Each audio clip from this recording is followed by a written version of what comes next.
Welcome to another Spot On Chat. I'm Rebecca Monet with Zorakle Profiles. Zorakle provides profiling tools to franchisors and franchise consultants that help facilitate a right fit between a prospective franchisee and a franchise concept.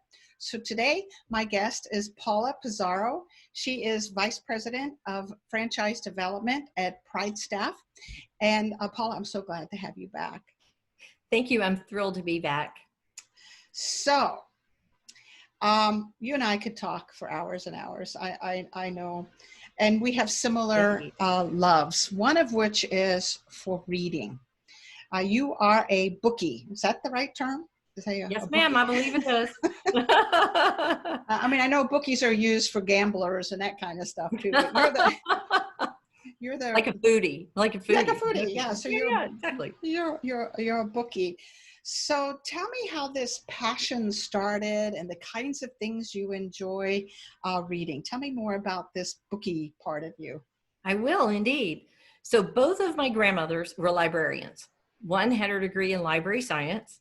The other one had her degree in English literature, and she taught English, and her classroom was in the class library, in the school library. So both grandmothers, can you believe it? So I grew up loving to read. And my grandmother, who was the English teacher, by the way, also was in the staffing industry in the summers. I'll have to tell you about that later. It's so fun. It's generational. But she told me when I was very young that you will never be bored and you will never be lonely if you love to read. Oh. She said, so always have a book with you no matter where you go. Put one in your purse. Put one in your car. She said, always have a book. You'll never be lonely. You'll never be bored. And when I hear someone say they're bored, I'm bored. I'm like, well, pick up a book, because a book can take you around the world. It can take you back in time. It can take you forward in time. Mm-hmm. It can take you into a lifestyle that you don't know. It can take you anywhere. I just realized I sound like Cat in the Hat, I think. When I said you can go far, you can go near, you can go high, you can go low. Which was a book I read when I was a child. But when you talked about growing up in Europe earlier, I was thinking about one of my favorite books is Heidi. And, which I've read many times and love. And as a child, I think that was the first book that made me even want to go to Europe. And so I love to read, and I mostly like historical fiction. And I also like history books. I like some autobiographies. There's some wonderful books to read. But I'm not I don't really read romance mysteries, or not that there's anything wrong with them. I mean, they're fun too, but I just love historical fiction because, I majored in history for 3 years before I changed my major, and it just takes you there. And I think it feeds into a previous conversation that we've had about travel. Yeah. So you can travel in your mind. And when you're reading a story that has a historical premise to it, especially if it's something you personally haven't experienced or your family hasn't experienced and told you stories about from firsthand experience, it opens up a whole nother world, not just historically what's going on, but culturally what is going on at that particular time. So it does open our eyes to, this is where we came from, or maybe these people came from, and these were the experiences they had. If I was in that time, how would I have turned out, or what would my life have been like, different than having been, born in this generation and in this particular time. It also helps you learn about the people that came before you. Mm-hmm. So for example, my family was in the Revolutionary War. Oh, wow. So yes, and it's fascinating. And so when I go back and read about it, even if it's historical fiction, I think about, this is what my family dealt with. Mm-hmm. And that, my family, they were a part of this, and that I'm a part of them. And it makes me appreciate so much being here. And so then, for example, in World War II, we just celebrated the anniversary of D-Day. Mm-hmm. So my great uncle flew a glider into Normandy on D-Day. Oh my gosh. And lived. But I read these books about it that were centered around women about how the Americans and the English were dropping people behind the lines into France, preparing for D-Day. And that Winston Churchill was the first one that allowed women to go in as spies behind the line. And that that these women played a very integral part of preparing for D-Day. Isn't that wonderful? So if I didn't read, gosh, how would you know? How would you know unless you sat at the dinner table with your grandfather or your uncle and he told, but then he still would be telling the story from his time there. Yeah. And now you're getting his version and this other version from a woman's perspective, which creates a puzzle that puts those pieces together that maybe you wouldn't have been able to put together other than just from your uncle in this particular case. That's just fascinating. You know, so that's what reading does for you. That's what reading is. Yeah, it fills in the gaps, right? And it opens our minds. And in today's world, we could definitely use being a little bit more open-minded. That's for sure. And history, what's the old saying about history?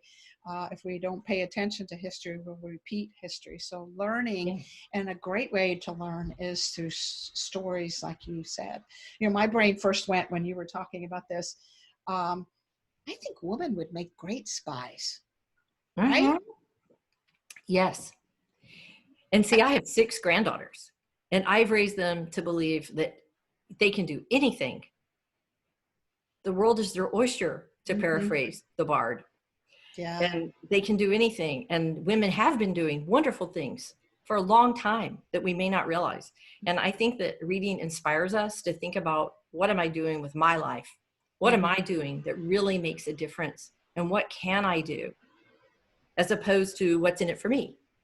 Yeah. So they become role models. And yeah. So there's some role models that can be gotten out of reading.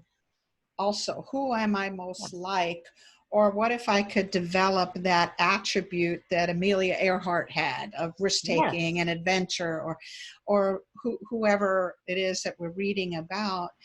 They become great role models, and we can see parts of ourselves in them, or parts of ourselves that we want to develop by simply learning about these experiences and adventures and things that these others have gone on. Yes. Exciting. It's exciting. I love it. and you know what? It applies to franchising. Let's think about this for a minute. Okay. Because reading is storytelling. Yeah. And a lot of franchise development is storytelling. People want to know the stories of the people that have come before them in the franchise. What backgrounds did they come from? What adversity did they face? What success did they have? Where can they go? Right? So by telling stories about other people that took the jump, took the risk, kind of like those ladies jumping by. That's right. Right? They're taking a risk. And then, you know, what came of it? And so I find that it rolls over into everything I do, not just my personal life, my professional life. Yeah. And other people.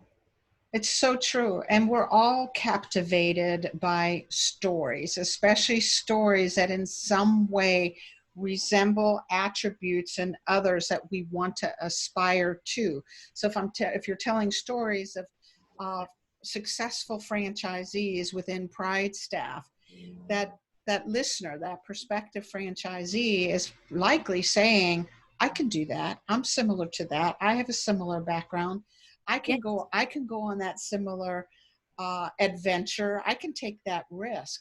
So storytelling is an art that goes back, you know, forever, right? We look at the parables and the scriptures as an example, but storytelling is some of the best way to impart a message, to inspire, to transform, to encourage one another. So you're right. You're what you do is storytelling. I hadn't thought of that. and you know, people like to know about what other people have faced. And then it makes them think about what they have faced in their lives, maybe in their career, you know, obstacles they've overcome in their personal life. And then they really look inside and ask themselves, can I do this? Would it be a good fit for me? And if it is, wonderful. And if it's not, and they find out, wonderful too, right? But that's what it's about. So that's, you know, I never really thought about that when I was younger, but the older I get, the more these thoughts interweave with each other about personal, about career, about business, other people, the world. It's all entwined. It really, really is. And I think the art of storytelling needs to come back, right? I mean, it used to be generations ago, we got together for a meal and grandpa or grandma or dad or mom told a story about their childhood, or a story about their grandparents. It was a storytelling time. And probably even before that, it was around the campfire that we would tell stories.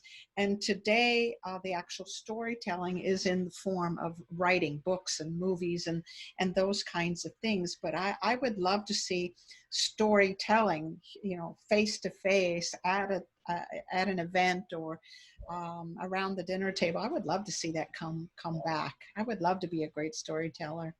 I think it would be marvelous if it came back. But you know, I think Facebook is a little bit of that. Now, I'm not talking about when someone goes on and does a rant. There's a fair share of that going on. Fair share, right? But I'm talking about when they share. I see people put pictures from their past, from their ancestors, their grandchildren, and they tell a little story about it. And it's the same, really. It's just a different medium. It's a small, it's a Reader's Digest version. Exactly. But you know, if anyone's watching this video of us who's considering a franchise, I would encourage you to talk to anyone in franchise development and ask them to tell stories about their franchisees. I agree. That's the best way to learn if it's the right business for you. Well, once again, Paula, we're going to have to wrap this up. And I so appreciate this conversation, and we'll see you at the next SpotOn chat. Yes, ma'am. Thank you. Thank you.